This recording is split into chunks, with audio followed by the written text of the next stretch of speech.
It is Thursday, July 17th. This is The Signal. I'm Bernice Hillier, filling in for Adam Walsh. What does it take to get your morning cup of coffee from farm to table? We're going to talk to some local coffee roasters who are going to break down that process for us, talk about the coffee business in this province, and what they recommend to you about brewing at home.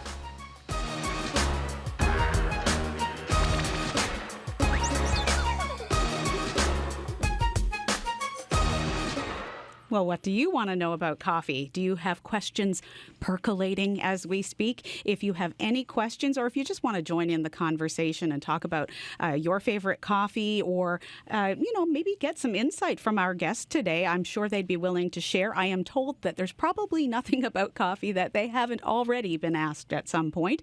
So give us a call. 709-722-7111 is the number to call, or 1-800-563-8255. You can also text to us. So if you have a question for our guests, you can text to us during the show. 709-327-8206 is the number for the text. 709-327-8206. Or you can email us, thesignal@cbc.ca. Well, let's introduce our studio guests who will be with us throughout the program today. David Mosier is with Grossmore Coffee Roasters, and he is in our studio here in Corner Brook. Hello, David. Hi, Bernice. It's nice to be here. And you're based in Deer Lake, right? That's right. We're in the industrial park in Deer Lake. All right. And we have Jared Lee in studio with us as well. Jared Lee is with Mighty Valley Coffee, located on West Street here in Corner Brook. Hello, Jared. Hey, Bernice. Thanks for having us. Thank you so much to both of you for being willing to talk about your companies and to talk about coffee. I guess it's probably one of your favorite topics. Our associate producer, Arlette, suggested that our opening question for you might be, how do you like your coffee? So, Jared, how do you like your coffee? Oh, I like espresso. So I don't even really like milk drinks that much, honestly. So the less milk, the better for me. So filter coffee or black espresso. That's my go-to. All right, good to know. So we kind of know where you stand. And David, what about for you? How do you like your coffee? Yeah, it's not too far from there. My wife, Lori, and I generally drink short Americanos, so we'll make ourselves a double espresso and just a little bit of water. But yeah, rarely with milk. And so what's the reason for that? Because that's really interesting. Jared, why would you say it's better without milk?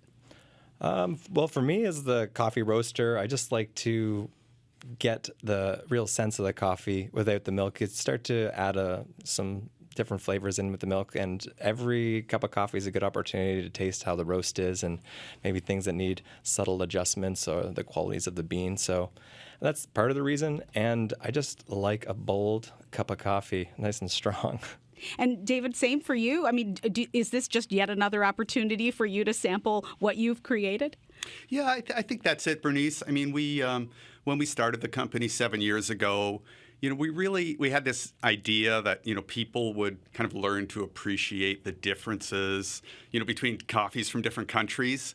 Nothing makes us happier when somebody walks into the roastery and says, they tried that Honduras coffee that we recommended last month, and, they could kind of taste, something, and, that's really it. And kind of the more you do to the cup of coffee, the more you start to lose some of that. So we like to keep it simple and just really appreciate the differences between coffees from different regions. Well, I do hope we get some calls today or texts to our show. But before we get to that, I want to ask each of you how you got into the coffee roasting business. So, Jared, where did you begin? I know you started in Ontario, and now your business is located in Corner Brook. Yeah, I began Mighty Valley in 2019 and didn't really get rolling until 2020. So I was in Smiths Falls, moved back to my hometown, and I bought a nice espresso machine, and I couldn't find a lot of really good beans. And so I just started roasting them on my own, and then it kind of took off from there. And at the time, I kind of saw there was in the market, roasters were starting to take off, kind of like craft brewing is a little bit further ahead than the roasting situation. And so I thought maybe it'd be a good opportunity and a good business venture to supplement my yoga teaching at the time. And David, what about you? You mentioned your partner, Lori. How did you get into the coffee roasting business? Where did that idea come from? Yeah, Lori and I have been business partners and partners in life for a long time. And yeah, we were really just looking for an opportunity to move back to Newfoundland. We built a home here almost 25 years ago now. Yeah, we were really just ready to give up corporate life. We were both road warriors as well. We really just wanted to settle at our home on the lake and start a small business, just to keep ourselves occupied in semi-retirement. So how fortunate we are that both of you have decided to make your coffee roasting homes in Newfoundland now. Jared, for you, what was the learning curve in terms of just realizing how much was involved in becoming a coffee roaster? Yeah, it's definitely, there's a little bit there for sure, and I've been learning on the go, but I think it's a really similar story to a lot of people. You just start roasting in your garage, maybe on a cast iron pan or in a popcorn roaster, and watching a lot of YouTube videos and then going from there. And I've always just tried to seek out the best knowledge possible. So the people who know the most, the people who are largely influential, and taking tips from them, and just trying to buy high quality coffee and not screw it up. So, like coffee roasting is technical to a certain degree, but I don't think it's as difficult maybe as a lot of coffee roasters might make it seem. But yeah, I mean, it's not for everyone. There is a real science to it. It has to be quite complex. Yeah, it definitely is. And that complexities are there. I'm not going to try it in my cast iron pan at home, Jared, so you have no fear. It will catch on fire. So you don't. There you go. You just have to watch out for that. So, David, what about for you? What would you say about the learning curve of, from the idea of let's do this back home in Newfoundland to actually, having a business and having your product on store shelves? Right. Yeah, Lori and I were actually living and working in Northern California for a couple of years on a contract, and yeah, once we had kind of settled on coffee, as our industry of choice, as part of our move back to Newfoundland, we realized that a couple of kilometers down the road, there was a coffee academy. Willem Boot, who's a name that's familiar to most people in the coffee industry, one of the kind of the great gurus of coffee roasting, and certainly of third wave kind of coffee roasting. Lori signed up for his academy, and then Lori did some work with some local roasters in Northern California, and we kind of went from there. We've done some online training with Scott Rao, another guru in the industry, and then there's an academy in Vancouver at Origins Coffee, a great guy named John Sanders, who we've done a lot of work with. He's really been great at helping us establish some of our blends, and we do take a very meticulous approach, I guess. Like Jared said, it's certainly a combination of art and science to roast coffee. It's a little bit different every day. The weather affects your roast. There's a lot of factors at play, but we are extraordinarily meticulous about everything we do from the start of our day to the end of our roasting day. So. Jared, I know you were telling me that you have been very choosy about where you get the beans that you roast, and you have traveled to places where coffee is grown. What can you say about the priority you place on ensuring that where you get your beans is where you really want to be putting your business's dollars, your investment, the supply chain that you choose to cultivate? Yeah, I think it's definitely important with coffee. It's historically been a very exploitative practice, very colonial, very racist in a lot of ways. So we take care to work with people who share our same values. And so there's definitely an ethic that has to come in to that, and the farmer's got to get paid a certain price. But at the same time, it's got to be a quality cup as well. It's got to taste good as well. So we deal with specialty coffee at Mighty Valley, and there has to be a certain threshold that has to be met for that. And so yeah, that ethic and that care. And I've been blessed to work with some great people. I'd like to shout out Brendan Adams from Samia Coffee and Advocacy, doing great work. So he's taught me a lot of great stuff about the coffee production and things like that. So that's kind of what underpins our sourcing.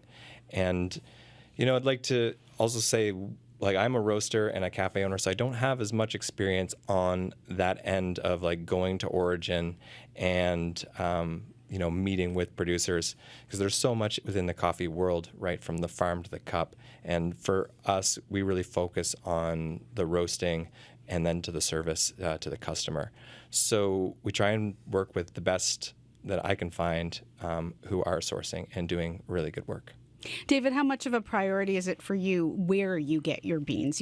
How does that factor into when you make those choices about who your suppliers will be?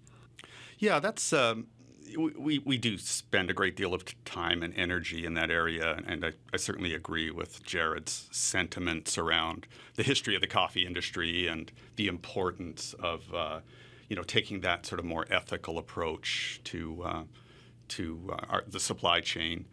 We're trying to go to every country from which we source coffee. So this year we went to Peru. Last year we went to Guatemala, Colombia. I think one of the most important things about those experiences is spending time with the people who grow our coffee. We generally buy through cooperatives, so it's typically a group of, say, 50 to 150 family-owned farms. When you're driving down a dusty road, you'll see, a hectare that's owned by this family, and then adjacent is another hectare run by another family. So it's a small cooperative. There's been lots of discussion over the last decade about what's, the best way to procure coffee. But we've sort of come to the conclusion that these cooperatives, they support a group of, a small group of families.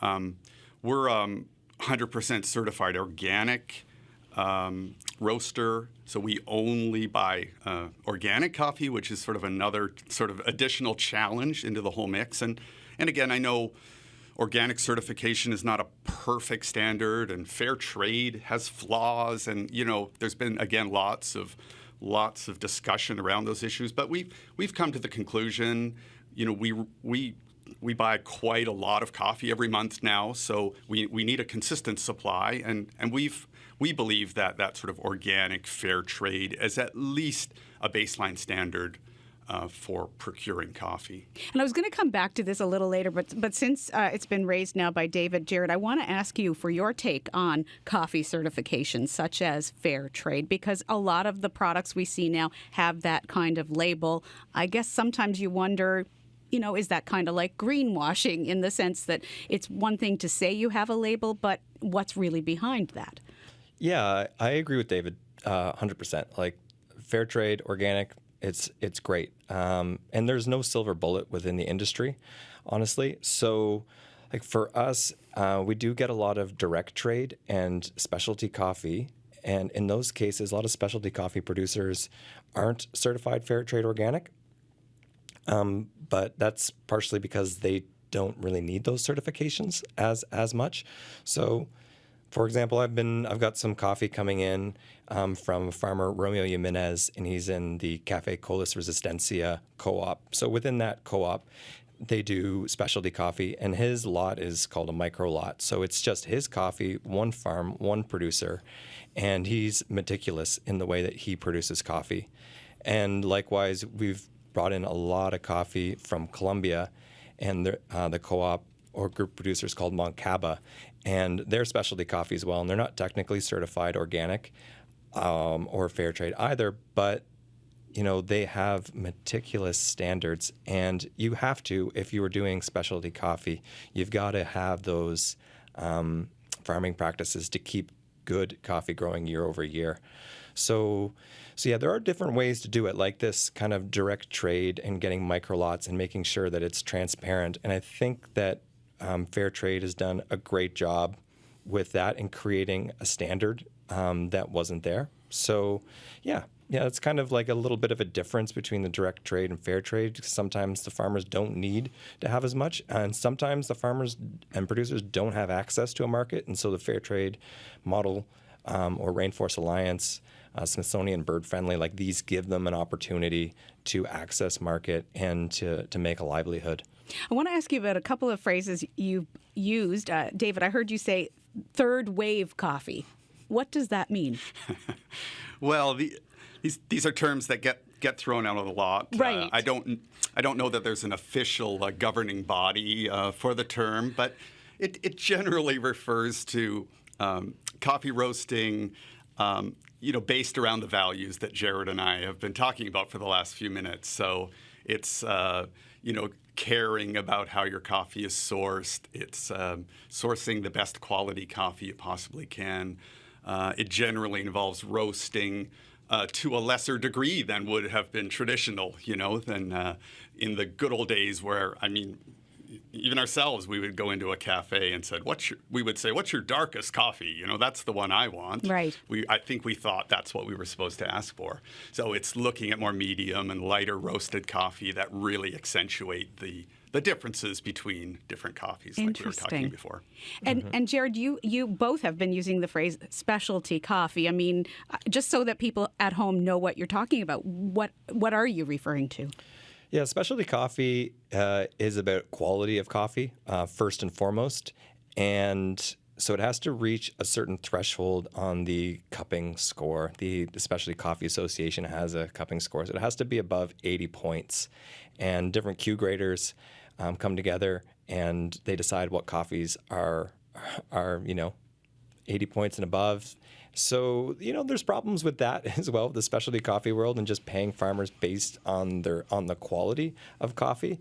So, but there's, it kind of raises the standards in a certain way. I think there's definitely a middle way where you can just have specialty coffee, work with the same producers year over year, have good coffee, but I think one of the real problems with specialty coffee is that some of the coffee producers who produce specialty coffee in and around the middle range of it, which is still really good, like the 84 to 86, one year they'll go to auction and the people will buy their coffee, and then the next year maybe there's a drought or something happened to the farm and the cup score went down a bit, and now they're not buying the coffee because the quality went down just a little bit, and that's kind of a problem because they put all this input into making great coffee, and then all of a sudden they've got to go sell it at the commodity level, which is much lower, the C price, which is set by the New York Stock Exchange.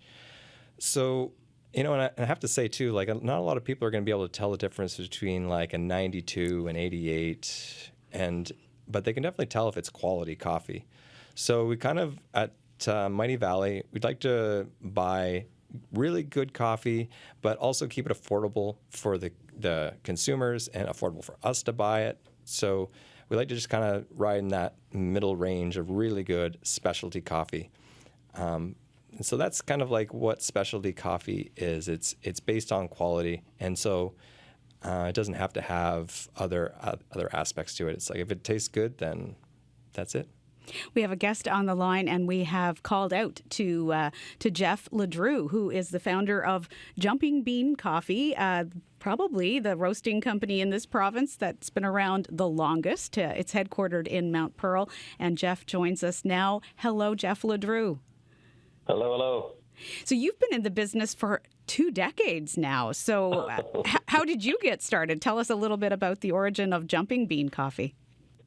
Yes, well, basically, this was long before you could pretty well, even get into the, at-home game and just try to even know a little bit about specialty coffee. It was probably prior to all that fun stuff. But I originally did it. I was traveling out of California for my previous work, which was on the engineering side. And then I joined Rotary here in St. John's, and they were looking for a fundraiser. So I was actually home roasting prior to, most anybody even knew about green coffee home roast. And then we decided to do a fundraiser for Rotary International for Brighter Futures. And we decided to give the proceeds back to Rotary, and then we bought a van for Brighter Futures in the city. So that was the inception of it, was a fundraiser type style. And then I started selling fair trade organic coffee to Oxfam way back in the day when they had a little store, which is Nancy's now. But anyway, that was kind of how it started. It started with, selling coffee to the fundraising groups, and then started selling to Oxfam, and then from there we started selling into Sobeys and Loblaws and Walmart and Amazon and all those giant monster accounts that are tough to deal with. Yeah, I mean, you're really all over now, and I know you also have franchise and sub-franchise operations or locations as well. You were listening as Jared and David have been talking about fair trade, so I want to bring you into that conversation. I know you also had something that you were hoping to share on that front. Oh, yeah. No, like I said, well, it's to each their own, but like I said, fair trade provides at least a consistent traceability solution. Like, even when you're doing business with these larger kind of corporations, traceability is probably one of the biggest things to be able to do. It doesn't necessarily tie back into fair trade, but I mean, at least that everybody's even in Canada, are concerned about wages and fair wages. And if you're buying fair trade, at least you know that there's a minimum price set for the farmer at that level, and there are guaranteed practices like no child labor, no forced labor. So it's a solution whereby at least it's monitored at farm and all the way through the supply chain to into Canada and all the way to the retailer. And you had to report on exactly how many you sold, and you actually pay a significant fee to have the certification. But we do fair trade organic, and like I said, I did this whole piece around low carbon roasting, which is sort of a different animal altogether, but came out of my engineering background. Yeah, what are some of the solutions you found along the way to some of the challenges you've encountered? Yeah, well, like I said, it's probably tougher than I thought it was going to be. I thought I was going to go in and change the game and be done with it in and out, make the world's perfect coffee. But it is a commodity. So the toughest part is competition with the multinationals. I mean, there's just no doubt about it. No matter how much specialty coffee or how much you beat the drum on specialty coffee, Newfoundlanders are still trying to learn up on and even just get used to drinking specialty coffee. So it is a tough one. And then when these multinationals jump into the specialty game with like McCafes and even like your Starbucks of the world, it's hard to compete because the boys just got a machine of marketing and smoke and mirrors to basically get customers in the door. So it's it's probably we're probably in the toughest place on the planet with a small population base and not a long history of specialty coffee, especially food. It's a real it's a tough market. And Jeff, since you've been at this the longest, I mean, how do you go about having those conversations or marketing in a way that people understand what you're offering is different from those national chains? Yeah, it's tough. Like I said, I mean, it's like what you said, greenwashing and stuff before, but putting rainforest lines. So again, the reason why rainforest lines actually got going is because there was no fees, right? Originally, back in the day, there was just like you could stick a label on it and have at it. So that's why McCafe and those people just did it, because there was no fee. I think there was actually zero fees back in the day, as long as you were actually buying rainforest lines certified coffee. Unlike fair trade, where you pay per pound of coffee, back in the day they get in, do it that way. So I mean, I supported fair trade organic right from the start. So it was like basically it was part of my the whole service before self and Rotary and fairness. I mean, that was the whole price, and at least it guarantees that that the farmer at source is getting paid the proper number for their product. Beyond that, like I said, the differentiator for me was Eco Roast, which is a trademark and process that we've done internally. Most of the small roasters probably either have no catalytic converter or no smoke abatement. They basically just bang it out into the atmosphere, and it's really, really smoke intensive. You don't realize even coming off your cooling being after coffee comes out is like taking an overcooked turkey out of the oven. Smoke and smell goes everywhere. So it's a smoke and smell abatement. Like in New York City, you can't even roast in Manhattan because the rules, and even California, there's huge environmental rules around smoke abatement and smell. So one of the things I did to get ahead of it, this was back in 2010 when Stephen Harper was talking about carbon taxes, was for me to go and develop a process whereby I could manage either the carbon output or whatever out of the roaster. So we ended up doing a heat recovery version back then it's a long time ago now, but we revamped it in 2018, 2019. And so that's kind of what we do, is save a pound of carbon for a pound of coffee, fair trade organic, and compostable pods, because the pod business is another, completely different animal from specialty coffee business. So it's, I don't know, that's our differentiator. Jeff, why did you feel you had to get into the pod business as well? Because I know that's something that you probably had some mixed feelings about. Oh yeah. Well, I used to do, like I said, I did a couple social media videos with my son when he was like really young, and I was like, why would you take a natural resource and turn it into a non-renewable with just packaging up in plastic? So I used to do a joke like, basically, we'll take these bananas, take off the skin, and wrap it in like plastic. Anyway, we did a couple of funny videos that you probably see them on YouTube somewhere. But anyway, it's just like, it's silly just to take a renewable and turn it into a non-renewable, put it in a package that's worse for the environment than it started out at. But anyway, I went to pods because it was we did a compostable pod. So the only reason why I'm in that segment is because, well, it is still a growing segment, and at least it's environmentally friendly, right? Fair trade, organic, compostable. So, Jeff, thanks so much for taking. Thanks so much for taking our call today. I appreciate your insight and offering those many years of experience to us today on the program. No problem. See you later. See ya. Thanks so much. That's Jeff LeDrew. He is the founder of Jumping Bean Coffee, headquartered in Mount Pearl. I'm going to come back to our guests in studio just to get maybe some thoughts on what they've heard, or maybe they heard something from Jeff that they hadn't even realized. We've got David Mosier here from Grossmorn Coffee Roasters and Jared Lee from Mighty Valley Coffee. Jared, any thoughts on what we've just heard from, can I call him the granddaddy of coffee roasting in Newfoundland?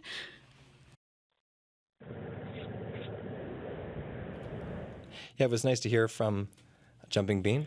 It's good. I think it's really cool, the engineering background and pushing forward roasting technology and things like that. Yeah, it is excellent, and especially when you're on the scale that he's on.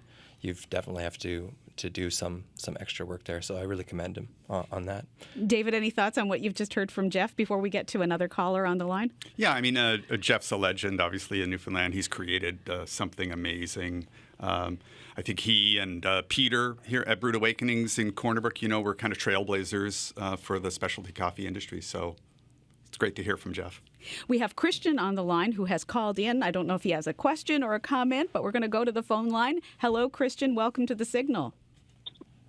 Hello, everyone. Well, it was more about sharing my experience because that was similar to what the guy described. I always have been an espresso lover. Like, I've been drinking my black espresso every morning for, 30 years now. And, at some point, I felt like it was not fresh enough because whatever you buy, depending where you live, you might get, roasted coffee that was roasted a week before, and I felt like it was not fresh enough. And one day while I was walking from my parking lot to my work, I got that smell, and that's interesting. Jeff mentioned this. It was smelling really strong, and I was wondering but it was smelling good. And I was wondering where it was coming from. And I followed the smoke, and I found the place where it was coming from, and that's a guy that was starting his business called Cloud Forest Coffee in Ottawa. And I was like, smells good. What are you doing? And for weeks, the guy has been showing me every morning. I was walking by. He was showing me how he was doing that. And I was buying my fresh coffee from him. And then COVID hit, and it was impossible to get there. So I bought my own roaster, and now I'm buying my green beans. And I'm roasting my coffee every week, my half pound, and then I always get fresh coffee. And Christian, are you planning to do this just for your own use, or are you planning to have a business? No, only for my own use. Wow. That would be a lot of work to do that for selling it. So, no, it's a small roaster, like it's a personal roaster. I bought, it's called Genie Cafe, comes from Seoul or something like that, South Korea. And Christian, how do you explain the difference to someone who, maybe they drink only what they buy from the grocery store, the brand they've been using forever, and they just put it in their, percolator or coffee machine at home? How would you explain the difference between that cup of coffee and what you create? I think you need to taste it. I think when you make them taste it, then they feel the difference. But it's interesting because, see, the both gentlemen on the call were saying on the radio show were saying that they're not drinking it with milk, and that's the same for me. To me, that's the only way to taste the coffee, because whatever coffee, if you put milk and sugar in it, well, they pretty much taste all the same. But if you drink the coffee black, you'll see all the subtleties, and then you know if it's fresh or different. Christian, I'm so glad you called in. May I ask where you're calling from today? Today I'm calling from the fire station of Gander because we're actually from Gatineau, Quebec, and we're traveling Newfoundland. Wonderful, and wonderful. When I heard the coffee show on the CBC, I'm like, I got to call to talk about it because that's my hobby now, and I really love coffee. So I love that you called in, Christian. Thank you so much. Thank you. Bye. And that's Christian on the line from Gander today. Jared, any thoughts on what we just heard from Christian? Yeah, I think it's great. Francis is actually a friend of mine, Francis Buchart, who started Cloud Forest Coffee. And he's been doing a really cool thing in that he works with the same co-op every year. He fills up a container and then brings it back to Ottawa and Gatineau and Holland and roasts. And he's got a couple cafes. So, yeah, big shout out to Francis. It's pretty cool. I think there's something, too, I just wanted to mention, in this world, there's a lot of differences between, words get hijacked. And right. I think specialty coffee is there. So I just like to clarify one thing. We have specialty coffee drinks and Yes. specialty coffee. And so McDonald's is never going to serve you specialty coffee. They're going to make drinks with espresso, and they're going to call it specialty coffee, and they're going to do that because that's what a lot of big businesses do. They co-opt terms and they try and greenwash and they get onto that. So when I say specialty coffee, I mean there's a standard there, and the coffee is expensive, and the farmers get paid well. And then we also make it with our Athena lever machine, which is a beautiful espresso machine. So, just something to clarify. It's kind of like just another little metaphor about macchiatos, because a macchiato is a small espresso cup with a stain of milk. And if you order a doppio macchiato at Starbucks, that's what you'll get. But if you order a caramel macchiato from Starbucks, what you'll get is a vanilla latte with caramel drizzle on top. So these are two different things. Starbucks knows this, but they've called it that because they like the name macchiato in the same way that McDonald's likes the name specialty. But McDonald's will never serve specialty coffee because they can't afford it. It would bankrupt them. And I'm glad you mentioned this because I'm thinking that when people hear the term specialty coffee, they're thinking of going down and maybe getting an ice cap. You know what I mean? Mm-hmm. So I wanted to help people understand what you're talking about, which is an entirely different thing. I want to go to David. David, any thoughts on what we just heard from Christian? Is such an enthusiast when it comes to coffee. Yeah, that was wonderful hearing from Christian. And he should stop by the roastery if he's passing through Deer Lake in the next few days. Or Mighty Valley on West Street. Oh, well, I mean, obviously after the roastery, then Mighty Valley, of course. But what I would challenge Christian to do, just as a little experiment, and as roasters we do this all the time. There's a very formalized process called cupping that we all go through to taste our coffee after it's been roasted. But it would be interesting for Christian to do to kind of lay out a little experiment where he roasts coffee today and then cups it or he just tastes it every day for, say, a 2 or 3 week period. I don't know how much he roasts with every batch. But it's quite interesting because we get, as roasters, we get this question all the time. What's your freshest coffee? I could say, okay, it's the one I just roasted 20 minutes ago. It would actually taste reasonably terrible at that point. There's such a thing as too fresh. So coffee immediately as it's roasted and immediately thereafter starts releasing a lot of carbon dioxide. It has to go through a degassing process. You have to give it at least a day, at least a day before you consider drinking it. But different coffees will peak at a different period of time after they've been roasted. And I think, Jared can disagree if he wants. It's 100%. Generally somewhere in that maybe 1 week up to maybe for some of the African coffees, there'll be a real small tight bean, maybe up to 3 weeks before they peak flavor. So freshest doesn't always mean yesterday's coffee. It'd be a fun experiment because Christian is obviously really, really into roasting. Yeah, it'd be a fun experiment for him to try. Yeah. Absolutely. Yeah, I would. I totally agree. In fact, with espresso, if you try and pull an espresso shot a day after it's roasted, it will not work well. It'll just be crema all over, and crema doesn't actually taste very good. So that's why we serve a spoon with our little espresso, so you can mix it up. And I've found right now we have a organic fair trade Peruvian bean on our for our espresso that we're serving.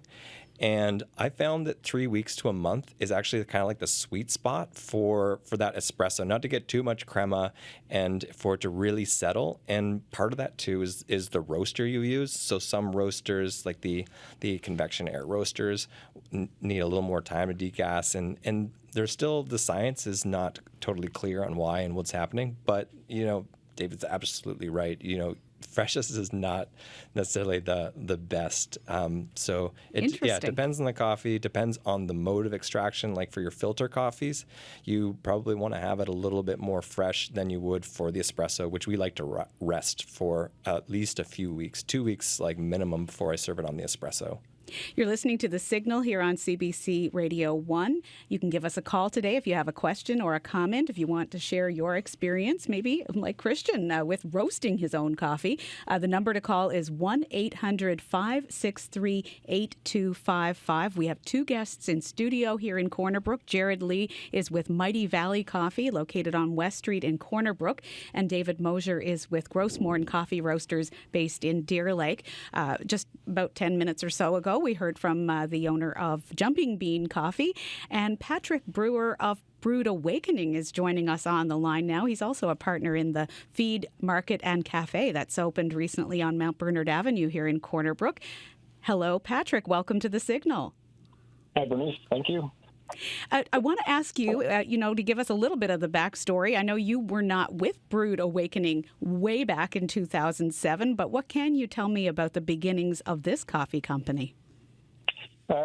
Back 2007, Peter Overhead is quite involved in the cycling community here, and also enjoyed coffee. And so coffee and cycling are two things that go together quite commonly in Europe. A lot of times when we go out for a ride, we might say you're going for a coffee ride. So Peter thought that was a good idea and a good mix. How did Brewed Awakening begin to differentiate itself from the other options at that time, which were really all the national chains? There wouldn't have been another local coffee shop back then. Exactly, yeah. So back then it would have been basically Tim Hortons or something similar. And it was just that absence of, a fresher roast coffee that, better tasting and more enjoyable. It seems to me that, in no small part because of Peter Ollerhead's efforts, there has become a real coffee culture here in Western Newfoundland. How would you describe where we are now with that, Patrick? We've certainly come a long way. And I guess there's a lot more younger people and people traveling more. They're more open to different experiences and just, everyone just a good cup of coffee. I don't know if you were able to hear when Jared was talking about the macchiato, but of course you and I had talked about that. I laughed when I heard that, yeah.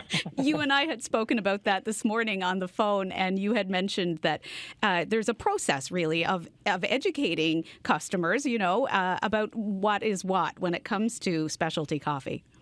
That's right. I know when Starbucks was here, back when Target was in Canada, they used to get people at the coffee shop coming in looking for a macchiato, and so when you serve them up that shot of espresso stained with milk, it's kind of some puzzled expression and perhaps a touch unhappy customer.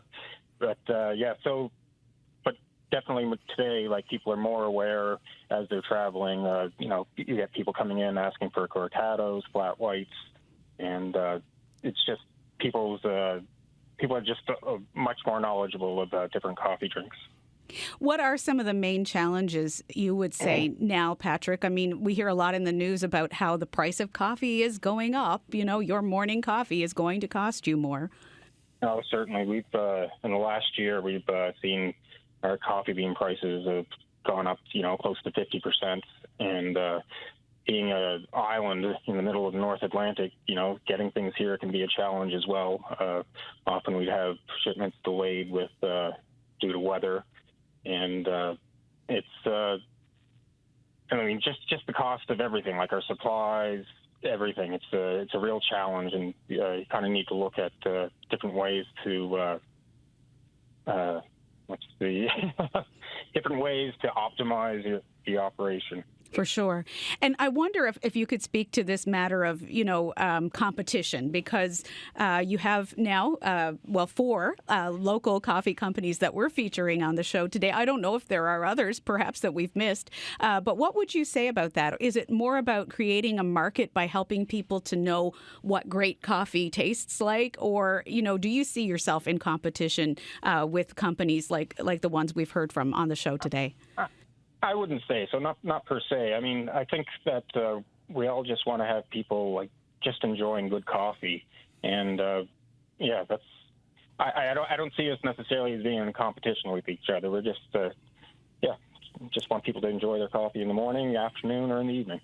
And in terms of being innovative, I know that you have an exciting new partnership with a local farm and a local meat shop that have kind of all moved in under one roof now. So take a minute to tell us about the Feed Market and Cafe. That's right. So we've partnered up with Deep Roots Farm and Baumer's Butcher. Coming together to help, a one-stop shop. So not only do we have our own products, we feature other local artists and suppliers, and it's constantly evolving. We're looking to build the business, to diversify it a little bit, and it's a one-stop. You can come in, like, for example, last weekend we had a contest giveaway where it was fresh local eggs, some granola, coffee, and bacon from Baumer's Butcher, and as well as a mug from Chad Keen. So, one-stop shop for you, and that was somebody's Sunday morning breakfast. Just wonderful to hear from you, Patrick. Obviously you've been in the business for about a decade now yourself, and Brewed Awakening has been around since 2007. Thank you for joining us for a few minutes today.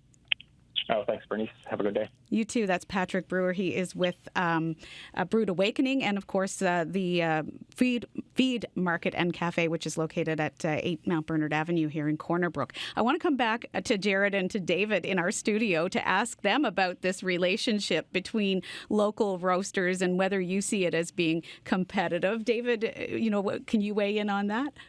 Yeah, I certainly agree with what Patrick said. I mean, competitive in the sense that we're all trying to raise the bar a little. Specialty coffee is on a growth trajectory around the world, everywhere in the world now. It doesn't matter where you travel, you can generally find a good cup of coffee. So the market is growing. We're all encouraging each other with a little bit of healthy competition, just to keep pushing forward. I think it's great. It's we love it. We enjoy other roasters' coffee as well. So it's wonderful to see. It's wonderful for Newfoundland. Jared, Mighty Valley's been around for about 6 years, but only opened its cafe here in Corner Brook this year. So what would you say about this matter of competition amongst coffee roasters? Yeah, it's I kind of see it as a little bit of competition and collaboration, because we're also swimming against the flow here. So, if for every Tim Hortons that's open, we could have a couple more local coffee shops. That's more jobs for people. And I think everyone knows small businesses really run this country and are the backbone of the economy. And so, more roasters, the better. And for me, that's what it's about. And I kind of occupy a different space as well, in that, I have a small 2-kilogram roaster. I don't do wholesale. So everything that I roast, you buy in my shop. And I'm working in the shop as the barista. And I have the shop, so it's kind of like this third space that people can come and hang out and meet. And so that's kind of my niche, which is different than I think the other guys too in some ways. So I think there's different areas that we can work in coffee together, and I'll offer something that's special and uplifting. We only have about 10 minutes left, but I want to I don't know if we can do a bit of a rapid fire round. Some thoughts from each of you on common mistakes people make when they're brewing coffee at home. David? Okay, let's see. Well, for somebody new to coffee, I think the French press is the way to go. It's the lowest cost of entry. Well, I suppose a pour over is also a low cost of entry, right, Jared? Yeah. But anyway, in terms of a tip, when you're making coffee in your French press, of course, it's a coarse grind. You want to bring the water back from a boil a little bit. You don't want 100-degree water. We want 95, 97 Celsius kind of water. And I think the secret is turbulence. Make sure, take your wooden spoon, and once you've added the water, give it a good stir. You want water coming in contact with as much coffee as possible. That's my tip off the top of my head. Jared, common mistakes people make that don't end up giving them a good cup of coffee? I think if you don't have a grinder, then get us to grind your coffee for you. And, yes, you're going to lose some freshness, but those little spice grinders, or the grinders that have the blade that spin around, throw that away. Use it for something else. They are not the ticket. So, yeah, I like the idea. A French press is a really nice entry point, I think. And then, a pour over will give you a different type of a coffee, but it takes a little more practice and a little more technical skills. So you get a nice rich body with the pour over, but if you want something with the French press, a nice rich body, a little bit more caffeine too. And if you want something a little bit cleaner, then go with a nice V60 pour over, which they're pretty cheap too, just like $5 to $7. So that's a nice way to start. Jared, what about the idea that dark roast means less caffeine? Can you talk about whether there's any correlation between the darkness of a roast and the caffeine content? Yeah, that's a common myth around that. But for caffeine, the most important thing is the amount of time the coffee is in the water. So caffeine's water soluble, and so that's why we have the Swiss water coffee decaffeination. It's able to remove the caffeine, and that's a very technical process. But yeah, if you want less caffeine, then you need to have the coffee in the water for less time. And the roast is pretty negligible. In fact, I believe a darker roast will have more coffee or more caffeine if you're measuring it volumetrically, because the cells of the coffee get smaller and smaller as you roast. So it's a bit of a misnomer. So yeah, forget all that caffeine, light roast, dark roast stuff.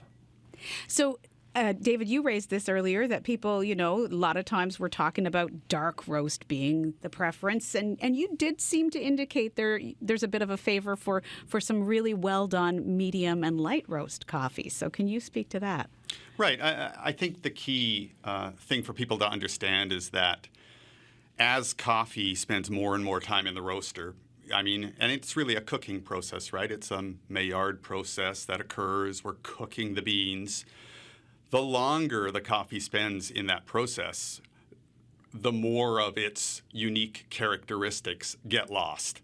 And it's probably true for anything that you're cooking. If you cook it long enough, it kind of tends toward that, what I think of as the charcoal briquette flavor that you get in some industrial dark roast coffees. So, yeah, really medium light, lighter roasts really allow you to retain, and not just retain, but bring out those unique characteristics of those coffees.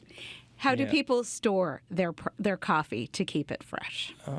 Keep it out of the light, but I think this is also a bit of a misnomer. I think there's some good YouTube videos by James Hoffman about freezing coffee and things like that, and it doesn't really move the needle too much. So just have relatively fresh coffee. Look for roasted on date and try and get fresh coffee, and that's the best way to do it. You can buy fancy little jars that bring the air out and all that, but I think in the coffee world, there's so much technology and stuff that just is not super useful at the end of the day.